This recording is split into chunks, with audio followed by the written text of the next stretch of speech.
All right. You all ready? And the timer? Matthew, you ready? You Grayson? Yeah. You ready? And I'll assume you're all ready, so let's begin. Suppose that every single argument that the negative team has brought up before you is true. A negative ballot would still not be justified because they've completely conceded the argument of sanctions on Iran. Let's talk for a minute about this argument. In the status quo, under a negative ballot, Iran could get a nuclear weapon. If you were to vote for the affirmative team, you would stop Iran from getting a nuclear weapon by putting sanctions or essentially cutting off the funding to their nuclear program. The negative team has not once talked about this argument, completely conceded by the negative team. They completely agree that we save American lives and the lives of our allies by stopping Iran from obtaining a nuclear weapon. Thus, even if all their arguments about human rights symbol were true, which they're not, we'll be talking about them later, but even if they were true, a negative ballot still will not be justified because the most important human right is human life, and that human right is upheld by the affirmative team. Let's take a quick look at the other arguments the negative team has conceded. By not responding to these arguments, they have conceded the argument about the World Trade Organization. They didn't directly respond ever to my argument that these non-compliance was about state secrets, and thus it's okay and Jackson-Vanik doesn't apply. They've never responded to the piece of evidence that continuing to use Jackson-Vanik harms human rights in Russia. And besides trying to bring up a claim that our evidence was cut unethically, which was actually false, they've never responded to our evidence that Jackson-Vanik is ineffective leverage. Let's keep all of these in mind as we go into my two voting issues. Reasons why an affirmative ballot is justified, not a negative ballot. However, before we get into these voting issues, let's go to the disadvantage of hypocrisy, which is the only actual disadvantage brought up by the negative team in today's debate round.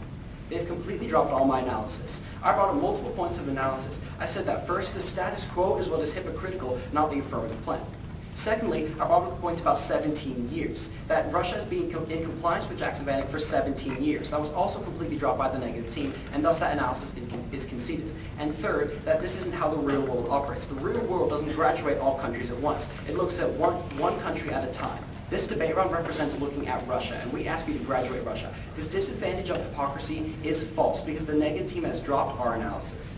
With that out of the way, let's go to the voting issues. Voting issue 1 is human rights. Human rights. Now, the negative team has continuously said in today's debate round that Jackson-Vanik is a human rights symbol, and we can't give Russia something for nothing. However, they never directly responded in this debate round to the piece of evidence we brought up in our first speech, that the continued application of Jackson-Vanik harms human rights in Russia. That piece of evidence was never directly responded to by the negative team. Yes, Jackson-Vanik is a human rights symbol, but the symbol only makes things worse. It's a symbol of the United States not trusting Russia and not wanting to cooperate with Russia. That's what Jackson-Vanik is a symbol of.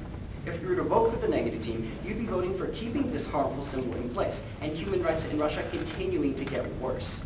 Additionally, I refer you back to the evidence we read in our first speech, that getting rid of Jackson-Vanik will actually improve the credibility of the United States and will thus improve human rights in Russia. If you vote for the negative team, you're not voting for human rights to be upheld. You're voting for human rights to be getting worse and worse and worse. If you want human rights to get better, which I believe is a goal worth going for, the affirmative ballot is justified. Because in the status quo, our credibility is harmed because of Jackson-Vanik. And thus, the credibility of our values in Russia's eyes is harmed. If you vote for the negative team, you're voting for worse human rights in Russia. I ask you to vote against this policy that doesn't work and vote for the affirmative team and realize that graduation from Jackson-Vanik is what's going to improve human rights in Russia. We've seen this through continuously dropped arguments by the negative team, that human rights will be helped under an affirmative ballot. Regardless of what Jackson-Vanik says about human rights, it's hurting them in the status quo, and that's a reason to get rid of it. Let's go to voting issue 2, which is that of human life. Human life. Now, not only will human rights be upheld by the affirmative plan, human life is also upheld because we put sanctions on Iran, which we talked about at the beginning of the speech. The negative team never responded to this piece of evidence. We read a piece of evidence in our first speech that said that if we want to get sanctions on Iran, if we want Russia to cut off nuclear imports to Iran so that they don't get a nuclear weapon, then we have to graduate them from Jackson-Vanik. If you were to vote for the affirmative team, and as the negative team conceded, get this benefit, you would be voting to save American lives and the lives of our allies. If Iran was to get a nuclear weapon, you would have a nuclear weapon in the hands of a leader who supports statements like death to America. That's what the negative team provides you with. The negative team provides you with an eventual nuclear weapon in the hands of a leader who supports death to America. That's what the negative team provides you with. And as they've conceded under an affirmative ballot, you can stop that from happening and improve our national security and the national security of our allies. So at the end of the day, Jackson Bannock does not do anything useful for us. It's ineffective leverage. Leverage that only makes human rights in Russia worse. That's what a negative ballot will provide you with.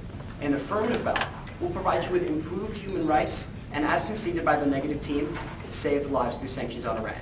Ask you to vote for the reasonable policy. Graduation. Thank you.